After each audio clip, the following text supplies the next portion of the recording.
So, I'd like to continue on with a series of people who have died and gone to the other side.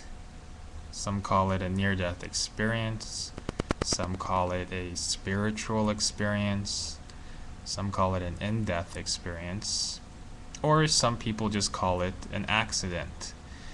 Whatever you want to call it, um, it's happening everywhere. It's happening to people you know, and it is a very profound experience, and it deals a lot with the inner realm of human thought, emotion, intuition, and the intangible things that are far more important than the materialism that we have in this world. So I wanted to play this very quickly. My name is Michaela. I'm 30 years old, and when I was 17, I I was involved in a serious car accident. Just to give you a brief overview of the car accident, we were coming home from family vacation.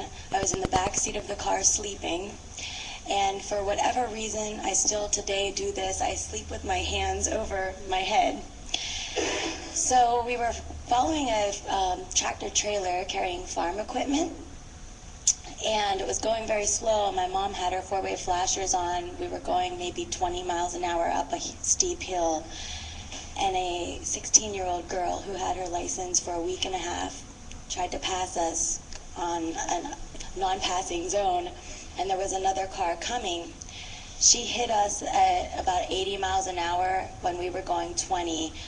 The tractor trailer in front of us didn't have a bumper, and so we went under the tractor trailer, and it drug us for about a football field.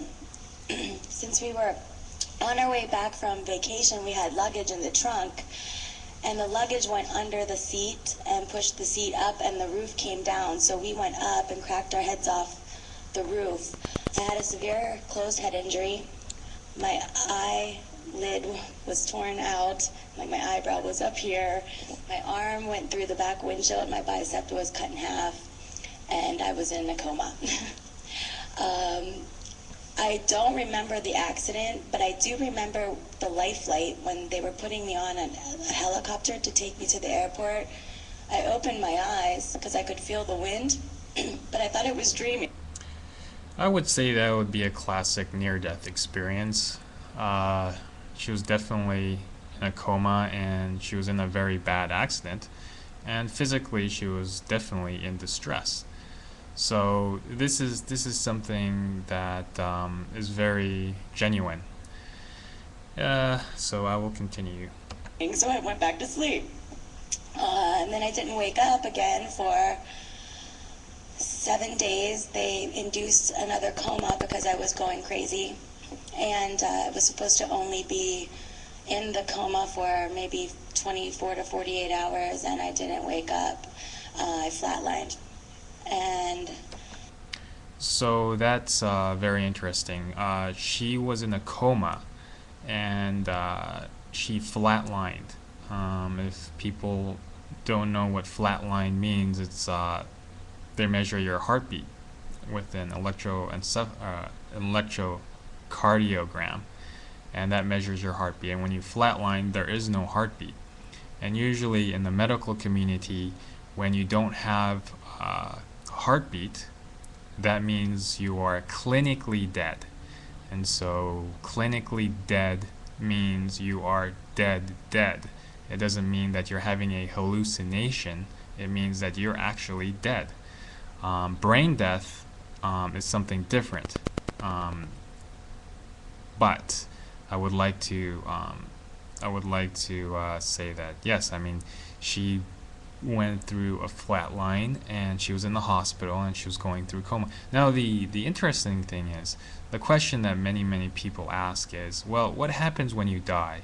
And a lot of religions try to answer this, but like my previous video about the woman who was staunchly religious Catholic, it was nothing like she was taught in her Catholic studies. Um, what she found on the other side was something very different. So I think the near-death experience is outside of religion. I don't think religion answers any of the questions, um, or the personal experiences. And the big question that must be studied and the truth must come out is that what happens when someone dies? What happens within that period when someone flatlines, when their heart stops beating? That means they are dead. And if and a lot of near-death experience, a lot of in-death experiences who do flatline and come back do remember the time that lapsed between their heart beating and their heart stopping, and between that time of death, they remember every single moment and they bring it back with them. And that's very, very, very interesting, because that's what happened to me, is that I remember every single moment and every single thing that happened during the death or the after whatever world. So let's hear more about what this girl has to say.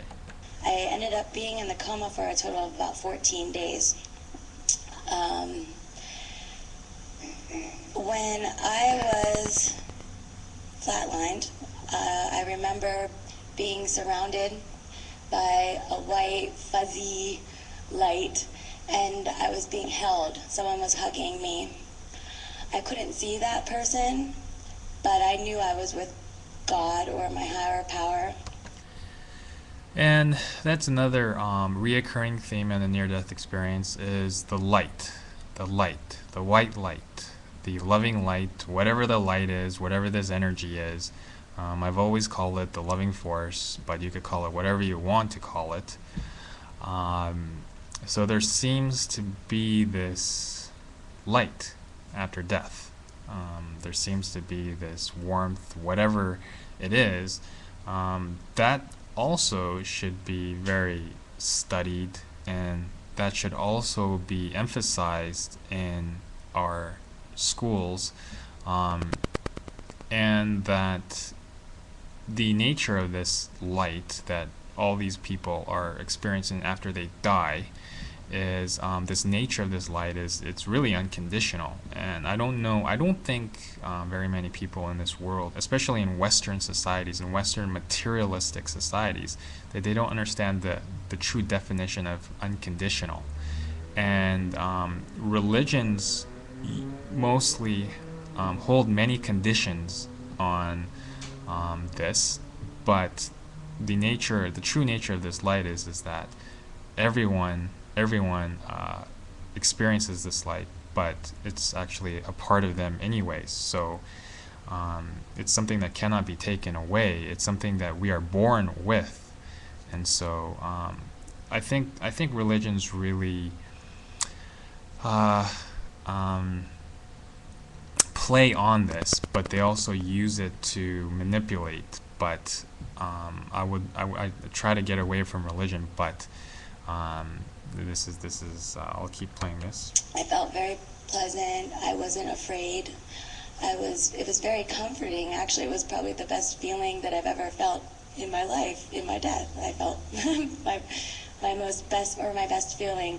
And I was just kind of so content there that I wanted to just go to that place. I wanted to be with that feeling. And just as I was about to go, you hear all the time people say, your life flashes before your eyes. Well, my life flashed before my eyes.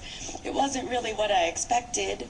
I didn't see actual people or physical things. It was more of the essence of everything, but it was very clear. I saw me with my grandchildren. I don't even have children yet. I saw me when I was younger doing things that I loved to do and playing and dancing and people I loved, and it was all about the love. It was all about the love. And I knew that if I went to that place, I would be okay, but I would never have this life again. And I loved this life and I loved to live, so I started fighting and crying and praying, please God, don't make me die, I don't want to die, I don't want to die. And I fought and fought. And I remember colors flashing, like the white turned into red and green and blue, and it was flashing, and I fought harder than I ever